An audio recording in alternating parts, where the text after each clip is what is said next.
Hello बच्चों, let's read the following question. Torque and work are both defined as force times distance.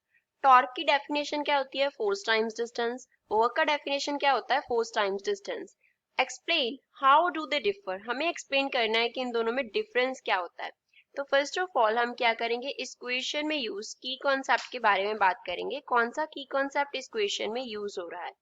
तो इसमें एक तो दिया गया है टॉर्क का डेफिनेशन. टॉर्क के डेफिनेशन के अकॉर्डिंग टॉर्क क्या है? फोर्स इनटू डिस्टेंस के इक्वल है. Force into distance. दूसरा क्या दिया है? वर्क.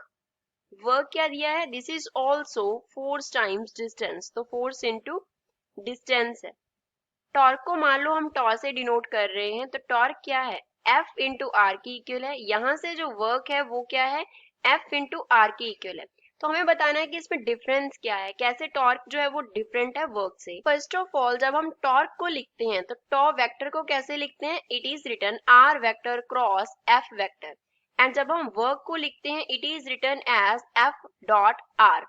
अब यहाँ पे क्या क्लियर हो रहा है कि जो टॉर्क है वो एक वेक्टर क्वांटिटी है. Torque is a vector quantity. Torque vector quantity होता है. इसमें हम क्या करते हैं? डिस्टेंस एंड फोर्स का क्रॉस प्रोडक्ट होता है.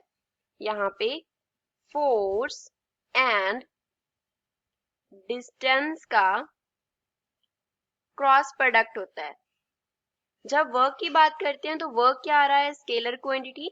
Work is a scalar quantity. Work scalar quantity होता है. यहाँ पे क्या लेते हैं? डॉट प्रोडक्ट लेते हैं फोर्स एंड डिस्टेंस का. This here is dot product of force and distance. तो ये इन दोनों में पहला डिफरेंस है कि टॉर्क जो है वो वेक्टर क्वांटिटी है, जो वर्क है वो क्या है? स्केलर क्वांटिटी है. नेक्स्ट अब बात करते हैं जो हम डिस्टेंस कंसीडर करते हैं वो कैसे करते हैं. सेकंड जो इनमें डिफरेंस है वो क्या है? डिस्टेंस का. आर दोनों में डिस्टेंस को रिप्रेजेंट करता है, लेकिन डिस्टेंस का मेजरमेंट कैसे होता है? अगर हम वर्क की बात करें तो वर्क डन में एग्जाम्पल लेते हैं. सपोज हमारे पास ऐसे क्या है, एक बॉक्स है. इस बॉक्स पे हम फोर्स लगा रहे हैं इस डायरेक्शन में, दैट इज एफ.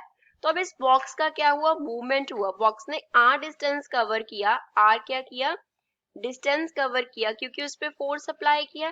तो जो डिस्टेंस कवर किया वो किस डायरेक्शन में है? In the direction of force.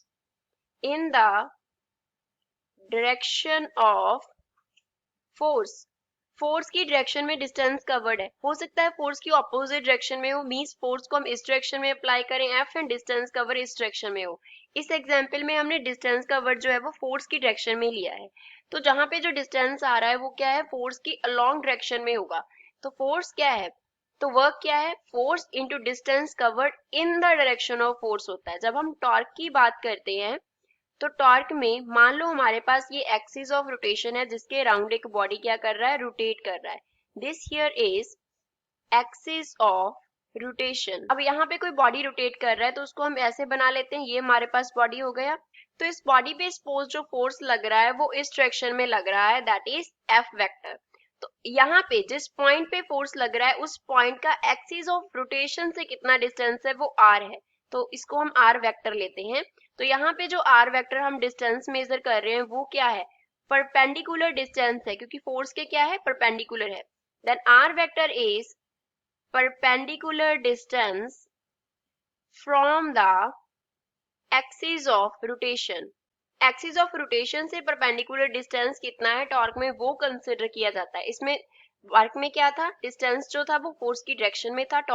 Torque में क्या है? जो डिस्टेंस है वो फोर्स के परपेंडिकुलर डायरेक्शन में मेजर किया जाता है and from the axis of rotation हम मेजर करते हैं. So these are the differences between work and torque. I hope you understood well. Thanks.